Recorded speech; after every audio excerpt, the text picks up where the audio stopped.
Hi guys, it's Blackie and welcome back to the channel. Okay, today we're going to deal with something I haven't talked about in the past, and it was because I had a email from one of these subscribers and had this question about dispatching an animal in a trap. And so that's what we're going to talk about right now. Now, I am not a big expert on trapping, straight up. Dave Canterbury has a wonderful series on it if you're looking for that kind of information. My friend Dan Lutz was the master trapper, not me. And so my limited amount of trapping that I did back in the 70s and early 80s was for food. Down here in the deep south, we don't have cold enough weather to make prime fur. And so the fur industry down here is pretty bleak because of that, because it's just not cold enough to make those rich, thick pelts that fur buyers want. So it's always a B grade at best. So what we do down here was, in fact, if you go ask game wardens and stuff, they tell you there's hardly any trapping. It's one of the least things done. And so it is a very viable way for you to provide food for your family on your own homestead or whatever. And that's what this individual was wanting to know about. Yeah, I've got it caught. Now what do I do with it? Okay. Having said that I'm not an expert, let me tell you what I did, what I learned, and share my insights with you. Now, for this, we're not going to trap anybody. But what we're talking about is some sort of trap. Now, here in the state of Alabama, conifer bears can only be used in water. So you're going to hear a lot of people talking about conifer bears, and this is a conifer bear-like trap. It is not actually a conifer bear, I don't believe. And it's a very old trap, and it sets like so, with the dog like that, and there should be a pair of whiskers sticking down. This one, the whiskers have broke, and when it trips, it flips and therefore goes kapow onto the animal like that. Now you've got one trapped in the trap. Now a young friend of mine loaned Uncle Blackie Benjamin. We will not be harming Benjamin in this, but say hi, Benjamin. See, Benjamin's okay. But if you had, let's say, an animal caught in a foothold like that of some kind, you're wanting to dispatch the animal quickly, okay? Here's what I did and what I was taught to do back in the day. The anatomy of the animal, and we're talking about coons, possums, rabbits, that thing, kind of smaller. Yes, this will work for fox, bobcat, canine, etc. But the bigger the animal, the greater the risk to you. Most people simply shoot the animal with something like a .22 to dispatch it quickly, and you can do that. But it has two disadvantages. One, it puts blood and other scents you may not want around the area where you just trapped this animal, and that could be a detriment to catching another one down the line. And two, there may be people that hear this gunshots and wants to know what's going on down there in the woods. So it may bring unwanted attention to where your trap line is. So some quiet method of dispatching it. Now in my day, this was the tool I had. And this is a hunk of sparkleberry. It's a division of hawthorn. If you look up sparkleberry in your book of trees, there is such a name, and it's basically the biggest blueberry bush. It grows wild down here in the south. You see them in a lot of cow pastures, and this wood is incredibly tough once it's hardened. I have used this stick for 40 years. This is the one, 40 plus, because this is the one I had back in the late 70s.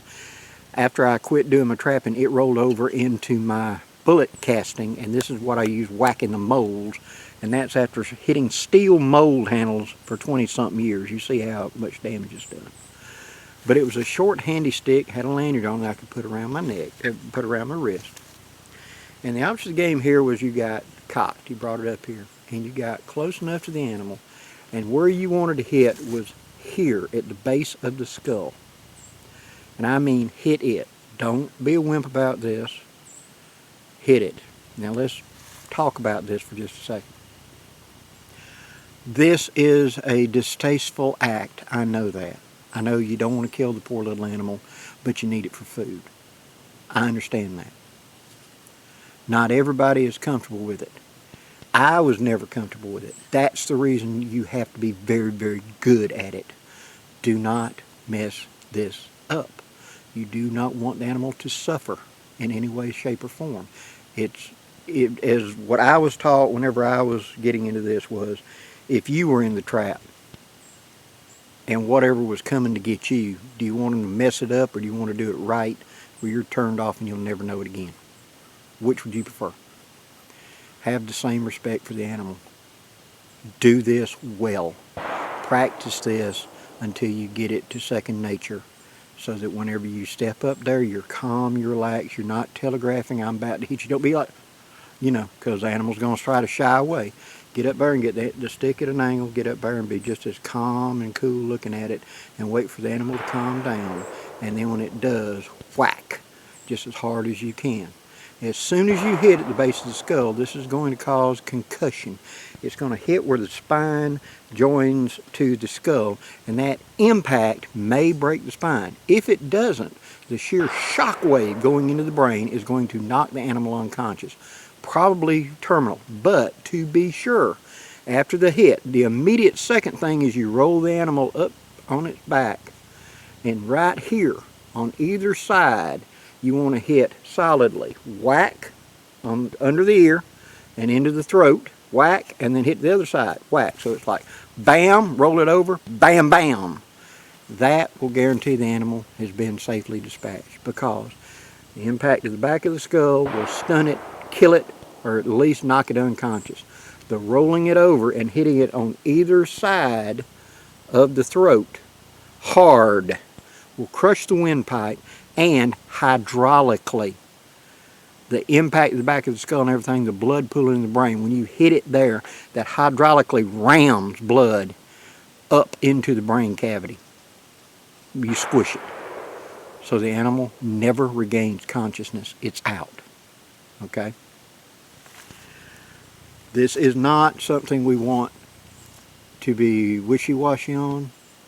If this is something you don't think I can do, then please don't go into trapping. Use some other method. Just hunt. Because this is part of the job. You have to dispatch the animal humanely and cleanly. And you have to do it effectively. Okay? Another thing about shooting is you're putting a hole. If you're up in places where you're wanting this fur for pelts, you don't want a hole in it.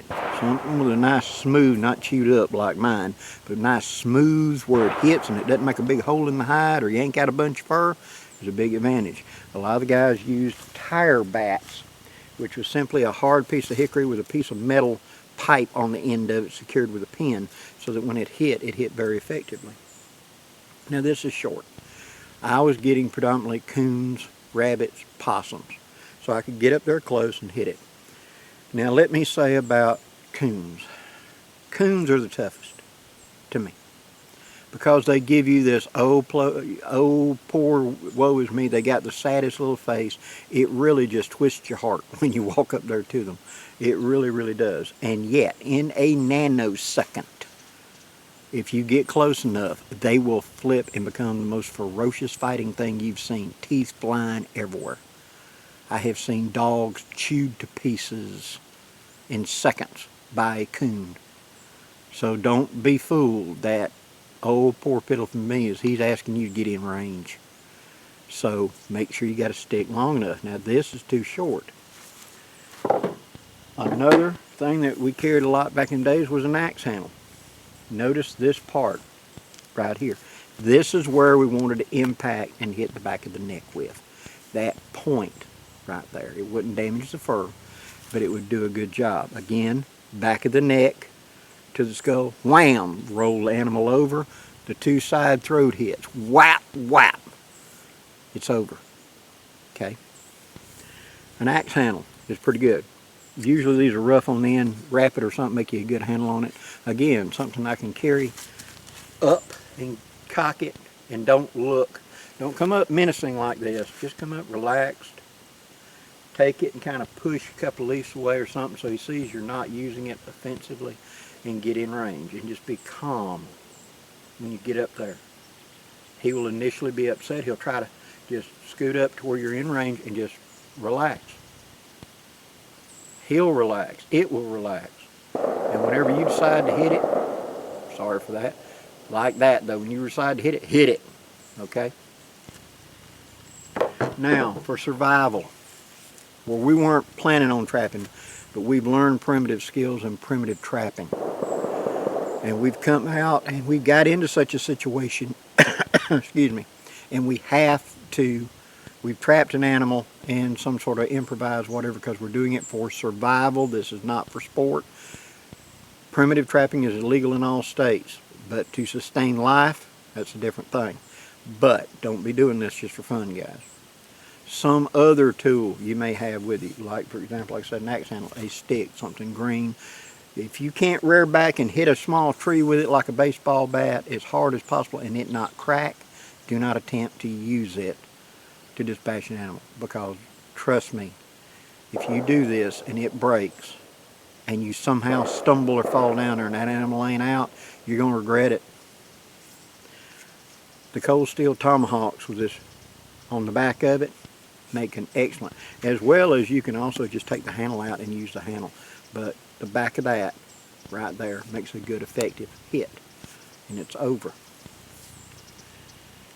Trapping is, in certain parts of the country, an excellent way to get extra food for the table with little effort, really. I mean, once you get the skill in, you can run a trap line, and it generates food for you. It also can generate a little bit of income if you're in the areas you can get the fur, etc. You can still generate income even down here in my south, because if you get with a taxidermist, he only wants to hide.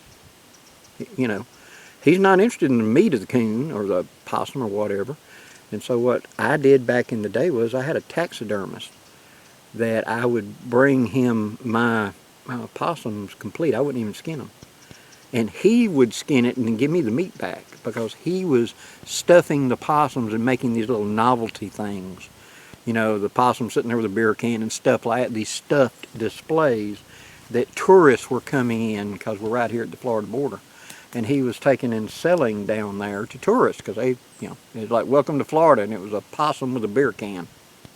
You know, and tourists would pay 10 or 15 bucks a piece or whatever it was for them, see. So there is ways to make a little money even when it's not prime fur, okay?